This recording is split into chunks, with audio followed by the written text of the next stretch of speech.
नमस्कार, India news पर आपका स्वागत है। मैं हूं अनिल ठाकुर। चुनाव हरियाणा में है, लेकिन चुनावी राज्य में हिमाचल का बोलबाला है। हर रैली में हिमाचल का जिक्र हो रहा है। और आपको बता दें कि जो है नरेंद्र मोदी हो चाहे राहुल गांधी हो, जिक्र जो है हिमाचल प्रदेश का हो रहा है। प्रधानमंत्री नरेंद्र मोदी, राजनाथ सिंह से लेकर हरियाणा के मुख्यमंत्री नायब सिंह सैनी तक सबने हिमाचल का नाम अपनी रैलियों में लिया है। कांग्रेस को भाजपा हिमाचल में दी गई गारंटियों के नाम पर घेर रही है और सवाल कर रही है कि कांग्रेस हरियाणा में तो वादा कर रही है, लेकिन हिमाचल में किए गए वादों का क्या हुआ। पीएम मोदी ने बड़े आरोप लगाते हुए कहा कि कांग्रेस ने हिमाचल की इकॉनमी खत्म कर दी। हरियाणा में कांग्रेस वादे कर रही है, लेकिन हिमाचल प्रदेश में कांग्रेस सरकार के पास कर्मचारियों को वेतन देने के पैसे नहीं है। वित्तीय संकट के लिए कांग्रेस जिम्मेदार है। पूर्व मुख्यमंत्री और नेता प्रतिपक्ष जयराम ठाकुर भी हरियाणा में हैं। उन्होंने हिमाचल सरकार पर निशाना साधते हुए कहा कि कांग्रेस ने हिमाचल में क्या कहा था और किया क्या। कांग्रेस हिमाचल की तरह ही हरियाणा को भी झूठी गारंटियों के नाम पर ठगना चाह रही है, लेकिन कांग्रेस के गारंटियों का झूठ हिमाचल प्रदेश में बेनकाब हो गया है। और अब आलम यह है कि हरियाणा समेत देश के लोग कांग्रेस की झूठी गारंटियों को नकार रहे हैं। सबको पता है कि कांग्रेस ने हिमाचल में झूठी गारंटियां देकर सत्ता में तो आ गई, लेकिन उसके बाद से हर गारंटी से उल्टा ही काम किया है। हालात बदलने के नाम पर सत्ता में आई कांग्रेस ने ऐसे हालात बदले कि हिमाचल के लोग सड़कों पर आकर कहने लगे हैं कि हमें पुराने दिन लौटा दीजिए, क्योंकि इस तरह की व्यवस्था में जीना मुश्किल हो गया है। जयराम ठाकुर ने आगे कहा कि हर दिन महंगाई की कोई ना कोई मार हिमाचल के लोगों को सुक्खू सरकार देती जा रही है। कभी बिजली महंगी तो कभी पानी महंगा, कभी डीजल महंगा तो कभी बस का किराया महंगा, कभी सीमेंट महंगा तो कभी सरिया रेता बजरी महंगी। घर बनाने को लेकर दवाई, इलाज, खाना पीना सब कुछ सुक्खू सरकार ने टैक्स का बोझ लादकर महंगा कर दिया। कांग्रेस की जन विरोधी नीतियों के कारण ही अब हिमाचल सरकार के नेताओं को स्टार प्रचारक की सूची में शामिल करने के बाद भी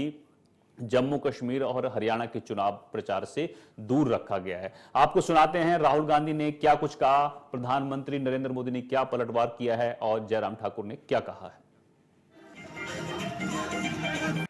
पहला कदम महिला शक्ति, 2000 रुपए हर महीने महिलाओं को और 500 रुपए का गैस सिलेंडर।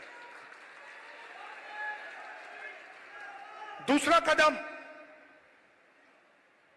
जो 2 लाख वैकेंसीज सरकार में आज खाली पड़ी है युवाओं के लिए, हम वो भर के आपको दे देंगे। किसान को एमएसपी गारंटी करके हरियाणा की सरकार देगी, और जो आपका बीमा का पैसा है वो आपको एकदम मिलेगा। जैसे ही नुकसान होगा उसके एकदम बाद आपको बीमा का पैसा मिलेगा। गरीबों के लिए घर, 100 गज के प्लॉट और 3.5 लाख रुपए दो बेडरूम के घर के लिए, और 300 यूनिट फ्री में बिजली। साथियों, कांग्रेस का ये हाल इसलिए होता है क्योंकि कांग्रेस देश की सबसे धोखेबाज और बेईमान पार्टी है। आप पड़ोस में देख लीजिए, हिमाचल में क्या हाल करके रखा है। चुनाव के दौरान हिमाचल की जनता को इन्होंने क्या क्या झूठ बोला, आप कल्पना नहीं कर सकते हैं। अब सरकार बनने के बाद कांग्रेस ने अपने वायदों से पल्ला झाड़ लिया है। जनता कांग्रेस से कह रही है, क्या हुआ तेरा वादा?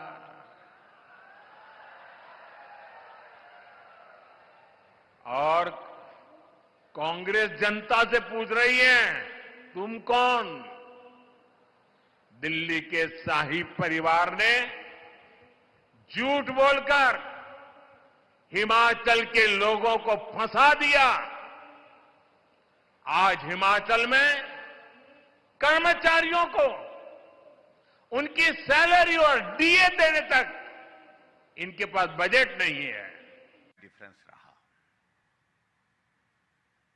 और जब हकीकत दुनिया के सामने अब आ रही है, जो गारंटियां दी थी उन गारंटियों से अब हिमाचल प्रदेश की सरकार अपने आप ही मुंह मोड़ रही है। 10 गारंटी देने के बाद 2 साल का कार्यकाल बीतने के बावजूद भी एक भी गारंटी जमीन पर नहीं उतर पाई है। और इसलिए मैं हिमाचल प्रदेश की देवभूमि से यहां आकर के आप सबके बीच में ये संदेश देने के लिए आया हूं कि हरियाणा में भी इस चुनाव में कांग्रेस पार्टी फिर से वो गारंटियों का जिक्र करके यहां के लोगों को गुमराह करके सिर्फ सत्ता हासिल करने के लिए प्रयत्न कर रही है, प्रयास कर रही है। ये गारंटियों का दौर आपको अच्छी तरह से मालूम है, छत्तीसगढ़ से शुरू हुआ था। छत्तीसगढ़ के लोगों ने 5 साल तक गारंटियों का इंतजार किया। आखिर जब गारंटियां पूरी नहीं हुई तो सरकार को बाहर का रास्ता, कांग्रेस पार्टी को सत्ता से बाहर का रास्ता दिखाया। और वही स्थिति हिमाचल प्रदेश में है। और हिमाचल प्रदेश में आज चारों तरफ जो है इतना बड़ा अव्यवस्था का दौर चल रहा है जिसको कभी भी हिमाचल प्रदेश ने आज से पहले नहीं देखा है। यानी कि हिमाचल प्रदेश में यह स्थिति बन गई, जो कर्मचारी हैं समय पर उनको सैलरी नहीं मिल पा रही है, पेंशनर्स हैं पेंशनर्स को पेंशन नहीं मिल पा रही। तो आपने सुना, हरियाणा में चुनाव है लेकिन हिमाचल का जिक्र जो है हर रैली में किया जा रहा है, हर प्रेस कॉन्फ्रेंस में किया जा रहा है। चर्चा करेंगे इस मुद्दे पर। हमारे साथ पंकज जम्वाल जो हैं बीजेपी की तरफ से, कांग्रेस की तरफ से प्रेम कौशल जी जुड़ गए हैं। आप दोनों का स्वागत है। प्रेम कौशल जी, सबसे पहले मैं आपके पास आना चाहूंगा। नरेंद्र मोदी पूछ रहे हैं कि क्या हुआ तेरा वादा, और इस चुनाव में भी कांग्रेस उसी तरह के वादे करते हुए नजर आ रही है जैसे हिमाचल में किए थे। प्रेम कौशल जी, जवाब दीजिए। जो व्यक्ति, जो नेता लगातार देश की जनता के साथ झूठ बोल रहा है, वो नेता अगर कहे कि क्या हुआ तेरा वादा, बड़ा दुर्भाग्यपूर्ण है। मेरा सवाल है कि नरेंद्र मोदी जी ने कहा था 15 लाख हर व्यक्ति के खाते में आएंगे, कहाँ है वो 15 लाख? इन्हीं नरेंद्र मोदी जी ने और भारतीय जनता पार्टी ने कहा था हम काला धन लेके आएंगे विदेशों से, कहाँ गया वो काला धन? यही भारतीय जनता पार्टी थी जिसने कहा था हर वर्ष 2 करोड़ नौकरियां देंगे, 20 करोड़ नौकरियां हो जानी चाहिए थी, कहाँ गई वो नौकरियां? यही भारतीय जनता पार्टी, यही प्रधानमंत्री, यही नरेंद्र मोदी, इन्होंने कहा था किसानों की आय दुगनी करेंगे, किसानों का पीट किसान तो कई सालों से सड़कों के ऊपर है, किसानों को दिल्ली के अंदर नहीं जाने दिया जा रहा, किसानों को गाड़ियों को नीचे कुचल के मार दिया गया।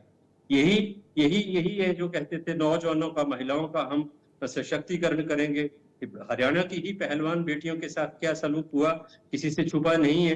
तो जो व्यक्ति लगातार देश की जनता के साथ झूठ बोल रहा है और प्रधानमंत्री जैसे गरिमापूर्ण पद और संवैधानिक पद पर होते हुए जो एक राज्य को बदनाम करके, एक राज्य को नीचा दिखाकर दूसरे राज्य का चुनाव जीतने की राजनीति कर रहा है, मैं समझता हूं कि ये बहुत दुर्भाग्यपूर्ण है। और जो प्रधानमंत्री का पद है और जिसकी गरिमा है, ये उसके भी अनुरूप नहीं है। कौशल जी, लेकिन वित्तीय संकट तो है हिमाचल में, मानना पड़ेगा आपको। सैलरी लेट आई है, पिछले महीने भी सैलरी लेट आई थी, दी गई है सबको। सैलरी में 5 दिन का विलंब 1 महीने में हुआ है। आज 1 तारीख को हिमाचल प्रदेश के तमाम कर्मचारियों को जो है वो सैलरी मिली है। कोई ओवरड्राफ्ट हिमाचल प्रदेश में नहीं है। और अगर कहीं हिमाचल प्रदेश में कोई आर्थिक अगर कोई समस्या है तो इस समस्या के पीछे जयराम ठाकुर, जो हरियाणा में, यहाँ हिमाचल प्रदेश ने तो रिजेक्ट कर दिया जयराम ठाकुर को। और मैं देख रहा हूं कि हिमाचल प्रदेश के तमाम जो जनता द्वारा रिजेक्टेड लीडर हैं वो स्टार प्रचारक बन के हरियाणा में बड़ी बड़ी बातें जो है वो कर रहे हैं। हिमाचल प्रदेश में जयराम ठाकुर के नेतृत्व में भारतीय जनता पार्टी पराजित हुई।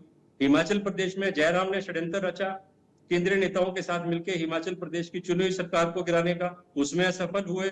आर्थिक षड्यंत्र हिमाचल प्रदेश के खिलाफ लगातार रचा जा रहा है। हिमाचल प्रदेश में कटौतियां की गई केंद्र सरकार की तरफ से, इसके बावजूद हिमाचल प्रदेश जो है वो आगे की तरफ बढ़ रहा है। और हिमाचल प्रदेश में किसी प्रकार का कोई आर्थिक संकट नहीं है। ये एक राजनीतिक मुद्दा है। 2-3 दिन 4 दिन की जो तनख्वाह कर्मचारियों के हिस्से में लेट गई, उसके पीछे सिर्फ एक फाइनेंशियल मैनेजमेंट था कि 3 करोड़ रुपए जो ब्याज सरकार देती थी लोन लेके तनख्वाह देने का, उसको सरकार ने बचाया है। कोई आर्थिक संकट नहीं है। हिमाचल प्रदेश की सरकार कर्मचारियों का, पेंशनर्स का और तमाम दूसरे जो विकास, लेकिन विधानसभा में सीएम ने खुद कहा है आर्थिक संकट है। कौशल जी, मैं इनकार नहीं कर रहा हूं इससे। हिमाचल प्रदेश एक छोटा राज्य है। हिमाचल प्रदेश के आमदन के साधन जो हैं बहुत सीमित हैं, और हिमाचल प्रदेश के आमदन के साधनों को बढ़ाने का पूर्व में प्रयास नहीं किया गया। वही मुख्यमंत्री जो है वो वर्तमान मुख्यमंत्री करने का प्रयास कर रहे हैं। लक्ष्य कांग्रेस पार्टी का है कि आने वाले समय में कांग्रेस पार्टी की हिमाचल प्रदेश की जो कांग्रेस की सरकार हो, कोई भी सरकार हो, हिमाचल प्रदेश को आत्मनिर्भर बनाया जाए। हिमाचल प्रदेश को अपना जो है वो विकास के लिए योजनाएं बनाने के लिए, योजनाओं को क्रियान्वित करने के लिए जो है किसी के ऊपर निर्भर ना होना पड़े, इस दिशा में काम किया जा रहा है। भारतीय जनता पार्टी की जो हिमाचल प्रदेश की सरकार थी, उसने संसाधनों को लुटाने का काम किया, संसाधनों को बढ़ाने का काम हिमाचल प्रदेश के अंदर नहीं किया। लेकिन आर्थिक संकट है, लेकिन ऐसा संकट नहीं है जिस तरीके आज आर्थिक संकट है। कहां नहीं, कौन सा प्रदेश है जो कर्ज नहीं ले रहा? क्या हरियाणा में कर्ज नहीं लिया गया? पंजाब ने कर्ज नहीं लिया? उत्तराखंड कर्ज नहीं ले रहा? केंद्र की सरकार ने पिछले 10 सालों में 150 लाख करोड़ रुपए का कर्ज जो है वो रिकॉर्ड स्थापित किया है केंद्र सरकार ने कर्ज लेने का। 70 सालों में 55 लाख करोड़ रुपया जो कर्जा था वो भारत सरकार के ऊपर था। लेकिन इन 10 सालों में 155 करोड़ बढ़ के 205 लाख करोड़ रुपया जो हो चुका है। तो ये इस तरीके की आरोप प्रधानमंत्री के द्वारा, भाजपा नेताओं के द्वारा लगाना, कर्ज ले रहे हैं। भारतीय जनता पार्टी क्या करती रही? डबल इंजन की सरकार थी। ठीक है, इनसे पूछ लेते हैं कौशल जी, कोई पैकेज ले लेते। पूछ लेते हैं इनसे। पंकज जम्वाल जुड़े हुए हमारे साथ। पंकज जी, आप हिमाचल को बदनाम कर रहे हैं, ये मैं नहीं कह रहा हूं, प्रेम कौशल जी कह रहे हैं। हरियाणा से आप हिमाचल को बदनाम करने की कोशिश कर रहे हैं, प्रेम कौशल जी आप पर आरोप लगा रहे हैं। और जो हिमाचल की स्थितियां हैं आज, उसके लिए भाजपा, आप लोग जिम्मेदार हैं, प्रेम कौशल जी कह रहे हैं। सबसे पहले मेरा सबको नमस्कार। मैंने पूरा राहुल गांधी जी का, मोदी जी का, जयराम जी का पूरा भाषण उनके सुने, और प्रेम कौशल जी का भी पूरा वक्तव्य जो इन्होंने दिया उसको पूरा सुना। मैं बड़ी विनम्रता से कहना चाहता हूं प्रेम कौशल जी से, जिन प्रधानमंत्री के बारे में ये बोल रहे हैं कि वो झूठे हैं, वो वहां से स्टेज से गलत बोल रहे हैं, वो इस देश के तीसरी बारी प्रधानमंत्री बने हुए हैं, और उन्होंने, पूरे देश ने उनके ऊपर विश्वास दिलाया है। और हमारी हिमाचल में जो 4 लोकसभा की सीटें थी, और हमारी यहाँ जनता ने पूरा उनके ऊपर विश्वास किया है। अब जो गारंटी की बात है, तो आपने राहुल गांधी जी को सुना, आगे करना नहीं करना वो एक अलग बात है। आप देखिए हिमाचल प्रदेश में जो ये सरकार अभी सुक्खू जी के नेतृत्व में बनी हुई है, हम तो आर्थिक संकट और इसके बारे में सबसे पहले इन्होंने अपने आप विधानसभा में बोला, आपने भी इस बात को कहा, इनके ही मंत्री, वरिष्ठ मंत्री चंद्र कुमार जी ने कहा कि हम वीरभद्र जी के साथ भी हमने काम किया, पर ऐसा हमने पहली बार मुख्यमंत्री देखा है कि जो आर्थिक स्थिति के हर जनता के आगे रो रहे हैं। तो हम नहीं कह रहे, इनके मंत्री कह रहे हैं, इनके एमएलए, हमने उनको कुछ नहीं कहा, हमारी पार्टी ने कुछ नहीं कहा, वो इनसे अपने आप बाहर आए। और अभी भी कुछ मंत्री, मुझे लगता है कि उनका जैसा रवैया है तो वो इनसे बिल्कुल नाखुश हैं। इन्होंने जो सरकार बनाई वो 300 यूनिट इलेक्ट्रिसिटी हर घर को देने को, हमने तो नहीं कहा, ये अपने आप इनके मैनिफेस्टो में था। आज आप देखिए कि वो जो 125 हमारी सरकार ने दिया था वो भी इन्होंने अब खत्म कर दिया है। 18 से 60 साल की महिला को 1500 प्रति माह देंगे। अब उस समय इनके पार्टी में कंपटीशन चला हुआ था, मुकेश अग्निहोत्री जी चाहते थे कि मैं देना चाहता हूं, सुक्खू जी बोलते थे कि मैं देना नहीं चाहता हूं, तो मुझे इसमें पार्टी से मैं बंधा हुआ हूं। आज आप देख लीजिए पूरे प्रदेश में लाहौल स्पीति के सिवाय जब इलेक्शन आते हैं तो फार्म भरवाते हैं, आज बिल्कुल वो गारंटी नहीं उतरी। 5 लाख युवाओं को रोजगार मिला और अभी तक आप आंकड़े निकाल लीजिए, कोई उसमें कोई अभी रोजगार इन्होंने ढंग से नहीं दिया, बल्कि जो राज्य का जो कर्मचारी बोर्ड था वो बंद किया, अभी अभी उसमें अपॉइंटमेंट हुई है। हर विधानसभा में 10 करोड़ का बजट युवाओं को स्टार्टअप के लिए बजट का 680 करोड़ की गारंटी दी थी। अब आप कौशल जी खुद ही बताएंगे उसमें उन्होंने क्या किया है। बागवान फलों की कीमत खुद तय करेंगे, परंतु बागवानी मंत्री ने सरकार बनते ही उसमें अपना पल्ला झाड़ लिया। दूध के लिए 80 से 100 रुपए प्रति लीटर दूध खरीदेंगे, कुछ नहीं किया। किसान से 2 रुपए किलो गोबर खरीदेंगे, अभी तक आप मान नहीं सकते, उसके ऊपर चर्चा भी नहीं कर रहे हैं। हर गांव में मोबाइल स्वास्थ्य एम्बुलेंस की व्यवस्था की गारंटी कोई विचार तक नहीं किया। हर विधानसभा में 4 आधुनिक अंग्रेजी मीडियम स्कूल खोलेंगे, परंतु पूरे प्रदेश में सैकड़ों स्कूल अभी तक बंद हैं। ओपीएस की गारंटी आज प्रदेश में कर्मचारियों को, हम नहीं कह रहे हैं, ये कर्मचारियों के ऊपर ये विशेषाधिकार वो ला रहे हैं, इनके मंत्री अलग बोल रहे हैं सेक्रेटरिएट में, ये मतलब। और आप देखिए हमीरपुर के एमएलए, उन्होंने, इनका लड़ाई ये नहीं है कि इन्होंने कर्ज लिया कि कुछ किया है, हमारी लड़ाई इनसे ये आप कुप्रबंधन, आपने जो आर्थिक संकट है वो आपके कारण आ रहा है। अब आप देखिए कि ये कह रहे हैं आपके कारण आया है कांग्रेस, और आप कह रहे हैं इनके कारण आया, जनता कहां जाए? के ऊपर लगाया विधानसभा के अंदर, सुक्खू जी के ऊपर बोला कि एक खड़ के साथ जमीन है, 18 लाख रुपए की इनके परिवार ने ली। ऐसा 1,30,000 रुपए इन्होंने सारे, ये जो अभी चेयरमैन की पूरी तनख्वाह कर दी। मैं ये बढ़ाने की बात नहीं कर रहा हूं, पर आप ये बोल रहे हैं कि यहां पर हमारी स्थिति, आज सबको कैबिनेट स्तर का मंत्री बना दिया है, सीपीएस इन्होंने बना दिए हैं। आप बताइए, आज पूरे हिमाचल प्रदेश में एक सुक्खू जी की मित्र मंडली अलग सरकार चला रही है, कांग्रेस अलग चल रही है। हमारी विधानसभा में जोगिंद्रनगर में देखते हैं हम, तो जिसने प्रत्याशी ने इलेक्शन लड़ा है वो बोलता है मेरा कोई लेना देना नहीं है, और जो एक सुक्खू जी का मित्र है वो पूरा यहाँ पर चला रहे हैं। तो ऐसे ही हर विधानसभा क्षेत्र में अव्यवस्था की बात कर रहे हैं पंकज जी आप, है ना? मैं आऊंगा आपके पास। कौशल जी, कुप्रबंधन जो है उसका आरोप है, आप व्यवस्था को सुधार नहीं पाए। देखिए, ये तो सच है कि 1 लाख नौकरियों का वादा आपने किया था, वो पूरा नहीं हुआ। दूध खरीदने का वादा था, गोबर खरीदने का, तमाम गारंटियां थी आपकी, वो जमीन पे उतरी नहीं है उस तरह से। प्रेम कौशल जी, कुछ भी कहिए आप, हरियाणा में वादे कर लीजिए। कौशल नहीं, आप इनकी भाषा मत बोलिए अनिल जी। नहीं, मैं भाषा नहीं बोल रहा हूं, नौकरी गिना दीजिए आप। मैं तो जनता के साथ खड़ा हूं, बेरोजगारों के साथ खड़ा हूं। कौशल जी सुनिए, हमने ओपीएस लागू किया, सबसे बड़ी गारंटी थी। ये मानी हुए हैं, आप पूछिए पंकज जी। होगा पंकज जी, देखिए आपको मैं आपके माध्यम से, आप बीच में नहीं बोले प्लीज, आप बीच में ना बोले प्लीज।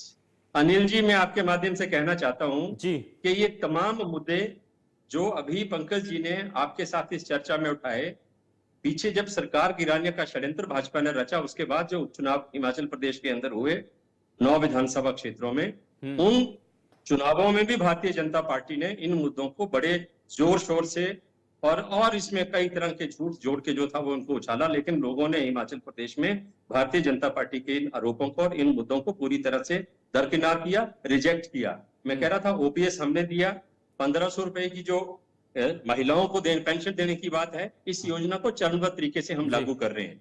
अब भाजपा कहेगी आपने तो 25 लाख महिलाओं को देने की बात की थी। 25 लाख अगर महिलाओं की संख्या है तो उनमें से हजारों महिलाएं, लाखों महिलाएं जो वो रोजगार में हैं, सरकारी नौकरी में है, कुछ और रोजगार में, उनको कौन सी सरकार देगी?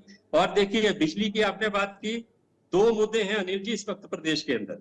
2 बातों में से आपको एक बात को चुनना पड़ेगा। एक है हिमाचल को बचाना और दूसरा है राजनीतिक फैसले लेना। अगर हिमाचल को बचाना है तो हमें कहीं ना कहीं कई चीजों के ऊपर पुनर्विचार करने की आवश्यकता है। भारतीय जनता पार्टी ने जब चुनाव विधानसभा के आए, इन्होंने देखा चुनाव आ रहे हैं, उपचुनाव हिमाचल में हुए थे, उससे पहले 4 सीटों के ऊपर 3 विधानसभा की थी, 1 लोकसभा की थी, चारों भाजपा हारी थी, और इनको लगा कि हम चुनाव हार रहे हैं और उस हार को निश्चित देखकर भारतीय जनता पार्टी की सरकार ने ताबड़तोड़ अंधाधुंध भारतीय जो हिमाचल प्रदेश की आर्थिक स्थिति थी उसको देखे बिना हर कुछ कर दिया, संस्थान खोलने की घोषणाएं कर दी, कहीं बिजली फ्री कर दी, कहीं कुछ कर दिया, कहीं कुछ कर दिया। तो वो एक राजनीतिक एक सोच के तहत और वोट प्राप्त करने के तहत लिए गए फैसले थे। चुनाव से महज 4 या 5 महीने पहले ये फैसले लिए गए। आज प्रदेश की स्थिति ऐसी है कि या तो हमको प्रदेश को बचाना है या हमको पंकज आधार के ऊपर फैसले लेके प्रदेश का बेड़ा गर्क करने। आपने राजनीतिक फायदे के लिए सब कुछ किया है चुनाव से पहले। देखिए कौशल जी कह रहे हैं कि राजनीतिक फायदा लेने के लिए भाजपा ने सब कुछ किया, जिसके चलते जो है भार प्रदेश पर पड़ा है। मुझे यह बता दीजिए, अगर वित्तीय मदद केंद्र से मिल जाए, थोड़ा पैकेज और बढ़ के मिल जाए, तो क्या बुरा है इसमें पंकज जी? हिमाचल की जनता का फायदा होगा। मैं कौशल जी की बात से सहमत नहीं हूं। इन्होंने अभी भी ये सर्कल खोल रहे हैं। मुकेश अग्निहोत्री जी ने अभी भी आईपीएच का सर्कल खोला। अभी मुख्यमंत्री जी ने देरा में अपना आईपीएच का वहां पर डिवीजन खोला, एसपी वहां पर। ये बातें आप अपने आप समझिए। अच्छा, अगर ये कौशल जी की मैं ये बात मानता हूं कि जी बीजेपी ने उस टाइम निर्णय लिए 125 ये दे दिए, आपने क्यों 300 बोला? आप उस समय निर्णय लेते कि हाँ जी ये 125 बिल्कुल गलत है, हमने हिमाचल को बचाना और हिमाचल के लिए हम ये इलेक्शन लड़ रहे हैं, हम 125 यूनिट भी नहीं देंगे, हम ना मुफ्त बिजली देंगे, ना हम ज्यादा किसी को कोई ऐसा फायदा नहीं देंगे जिससे हिमाचल को नुकसान हो रहा है। तो हम उस बात को मानते। आपने 125 की जगह 300 बोला। आपने बोला कि यहाँ पर 5 लाख युवाओं को दिया जाएगा। आप क्या बात कर रहे हैं कौशल साहब?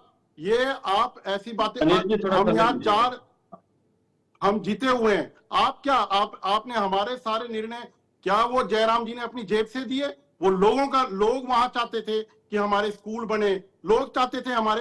अब देरा में क्यों दिया है? अब ये कुप्रबंधन में नहीं आता है। अब कहां से पैसा आ रहा है? अग्निहोत्री जी कहां से दे रहे हैं? आप बस स्टैंड बना रहे हैं नादौन में, वो कहां से आ रहा है? आप हर जगह जहां जहां सहूलियत हो रही है वहां पर तो आप अपनी डिवीजन और ये सब दे रहे हैं। भाजपा ने कोई अपने घर से नहीं दिया था, न जयराम जी ने दिया था। लोगों की मांग थी, वहां की आम जनता की मांग थी। पंकज जी ठीक है, आम जनता की मांग थी कि हमें। पंकज जी ठीक है, जनता की मांग थी। अब आप कहां से खोल रहे हैं? पंकज जी ठीक है, आप आईपीएच डिवीजन क्यों खोल रहे हैं जबकि आपने हिमाचल को बचाना है? पंकज जी ठीक है। प्रेम कौशल जी, वक्त की कमी है। मेरा छोटा सा क्वेश्चन है, छोटा सा सवाल है। जयराम ठाकुर ने प्रेस कॉन्फ्रेंस में पूछा है, प्रोविजन के भाजपा सरकार ने खोले थे और मुख्यमंत्री ने कभी नहीं कहा कि नीड बेस्ड कोई डेवलपमेंट नहीं होगी, दफ्तर नहीं खोले जाएंगे, संस्थान नहीं खोले जाएंगे। और जो संस्थान खोले हैं, भारतीय जनता पार्टी अगर इनका विरोध करती है तो ऑन रिकॉर्ड आप बयान दें कि जो संस्थान हमारी सरकार ने खोले, आज चुनाव नहीं हो रहे हिमाचल में, लेकिन ऑन रिकॉर्ड आप बयान जारी कराएं अपने नेताओं से कि भाजपा उनका विरोध करती है। ठीक है कौशल जी, हम विरोध, कौशल जी ये भी बता दीजिए, जयराम ठाकुर ने एक और आरोप लगाया है।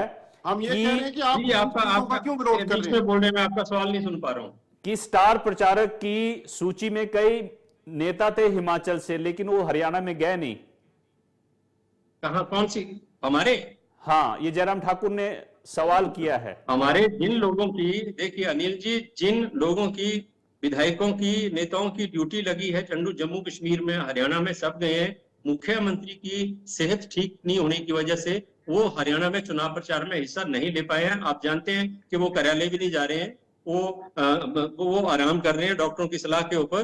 तो दुर्भाग्यपूर्ण उनकी सेहत ठीक नहीं है, जिस वजह से वो चुनाव प्रचार में हिस्सा नहीं ले पाती। हमारे विधायक जो हैं, दूसरे नेता जो हैं, वो हरियाणा में पूरी तरह से चुनाव प्रचार में अपना सक्रिय योगदान दें। ठीक है जी। पंकज जी क्लोजिंग कमेंट करिए, 10 सेकंड, वक्त की कमी है।